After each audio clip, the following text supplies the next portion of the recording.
Hey, been a while.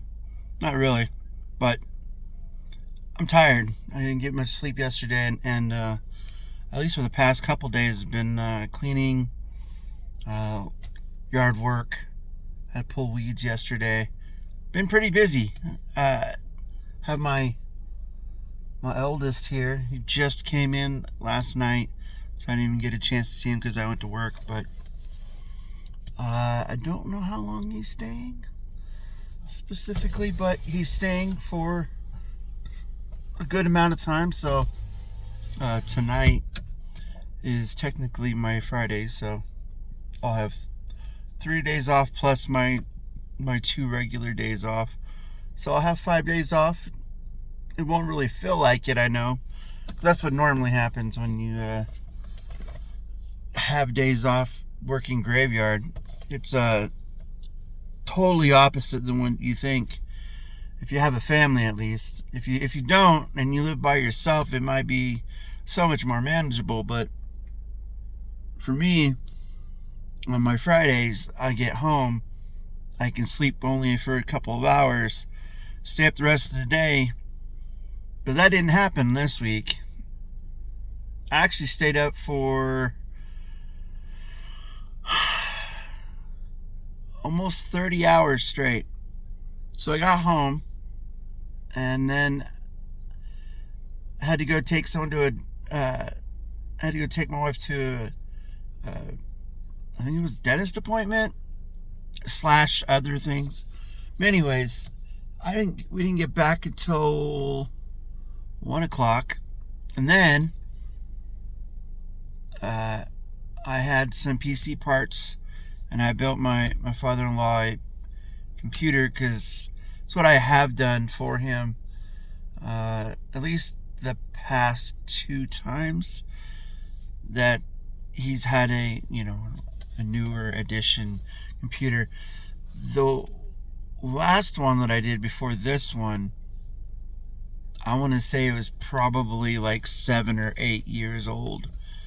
And then when I did buy the parts for that one, it was a CPU soldered to the motherboard, so it wasn't the greatest or the fastest. And this one has 2 M.2 slots on the motherboard. I only populated one of them with a 1 terabyte hard drive, plus the hard drive he already had. I think it's pretty quick, and it doesn't have a discrete graphics card. It is an AMD R5 5600.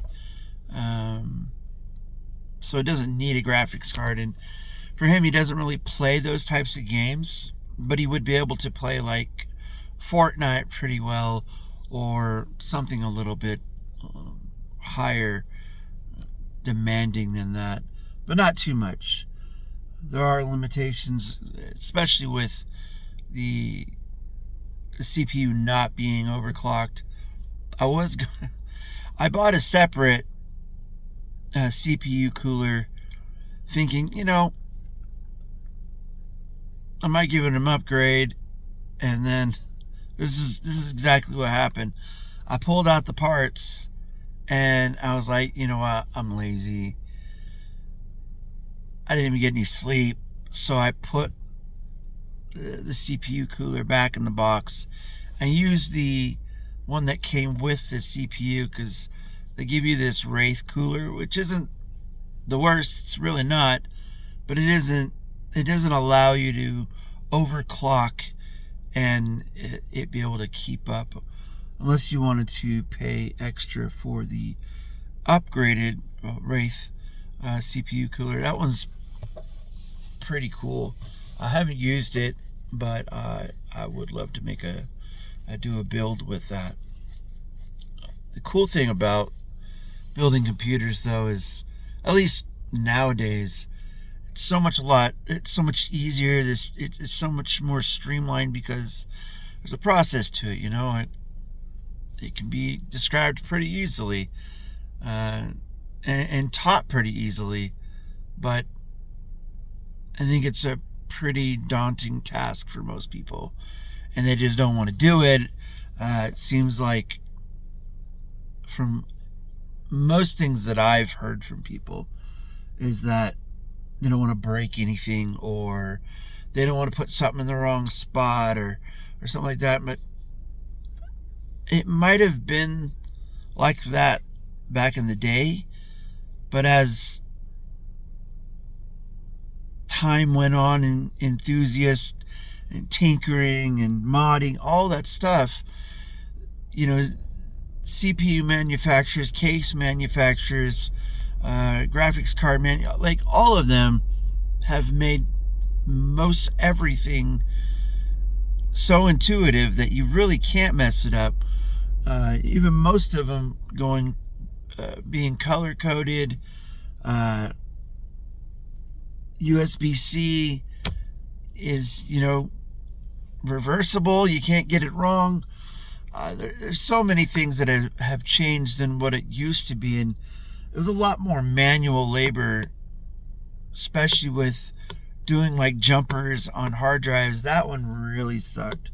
I remember having to do that, like changing a hard drive to have one master slave or two master slaves, but you couldn't really mess up those jumpers on the bottom. I don't think they ever really short circuited. I don't really think I ever had issues with that, but I know you would just get them in the wrong spot and it wouldn't work, so you just have to redo them. A lot of it's trial and error, but nowadays everything's pretty easy, as long as the case allows you to be able to build in it and get your hands in there. For me, I have bigger hands, so I can't just use any case. I mean, I have built in smaller cases, like a small cube case. It just takes me a little bit longer, sometimes having to use tools or something to help me be able to get like say when you're plugging in the main little leads jumpers on the motherboard, so you can turn on the power, reset, and have your lights on the case itself. It's not too difficult, and I kind of wished that all manufacturers, because they don't all do it, but kind of wish that all manufacturers had their own adapter to plug it into the motherboard. Even though I know a lot of motherboards aren't all the same, but if they would just all do the same layout, it would make everything so much easier. But that's really the only thing most people have issues with, because you can't really plug in like USB or the sound like that, the audio on the motherboard. That you can't mess that up. But yeah, I've tried to teach my kids to do things, but it's just not too interesting. And I can say this for a fact: if you could have just that one little small skill and learn, it's not really not difficult. Now, if you go into like pipe bending or doing your own water loops, I mean, that stuff I have not done. The most I've ever done was buy an all-in-one cooler and installed it. So like, I don't have any experience with that, but I can tell you for a fact that I won't be able to get down to the science of bending glass or acrylic or whatever like that. But I can install regular tubing. That wouldn't be too difficult, as long as I had the kit and everything like that. It's just doing it. Now, of course, no one wants to spend $50 for a 16 gigabyte memory kit or wherever it costs now. I think that's what it costs. And then, think that you're going to really install it backwards. It won't allow you to do that. So, that's the only thing I see besides plugging in a graphics card that is the most difficult task to build a computer. The other stuff, though, that's pretty easy too. like installing Windows. Windows have made it so much easier to be able to just get an operating system on there, and then you can go buy a key later on, and then you'll have the full version, which is normally like not even $20. So it's really worth it. Just you just gotta have patience. Building a computer is not difficult. It's just going through the things that you know and seeing what is available to you for space and on the motherboard or in the case itself. A lot of people, I think, just think it's just too hard of a task, and then have someone else do it, and they'll have the warranty added on there. But I don't know. Ever since I've started building my own computers, I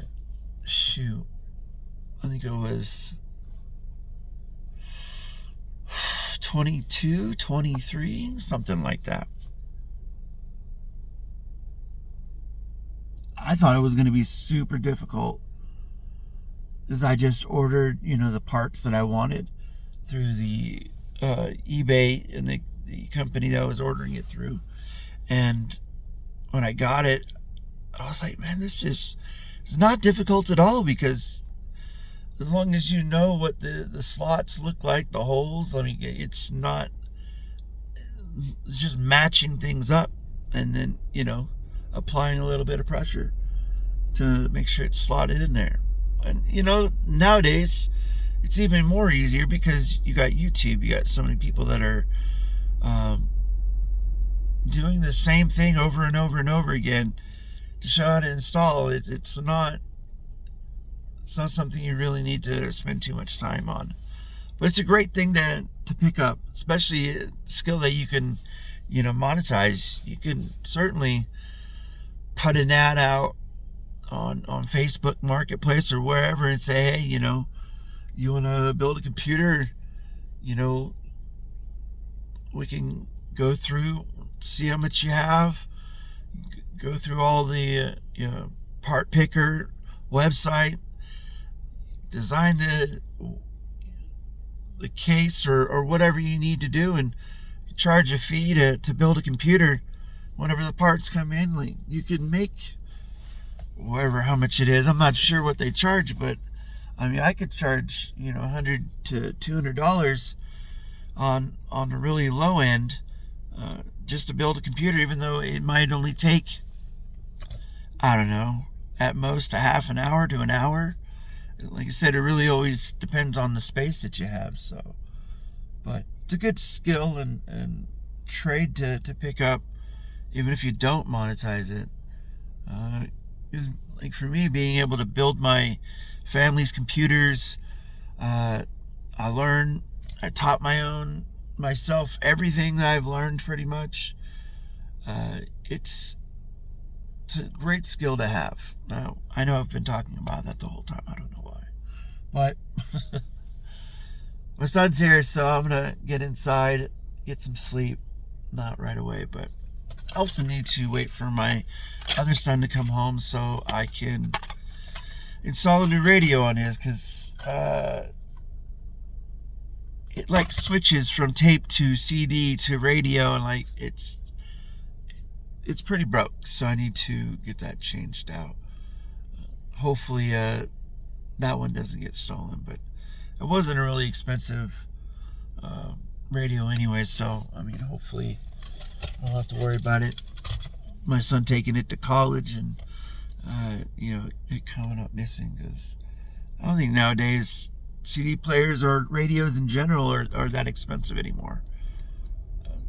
It used to be a really big thing. As I remember installing my own system in a Ford Taurus I had. That thing was loud, super loud. But I taught myself everything I did, and I had some ideas from other people that actually did professional installs, so that really helped too. But anyways, I don't know where I was going with all that, but I'm glad I'm here. I'm glad I'm, taking the time to stay in my space, um, live my life. That's one thing I don't think a lot of people take advantage of is living your life. You wake up every day. You have to do what you have to do every single day. But you still got to live. Don't just do it because you have to.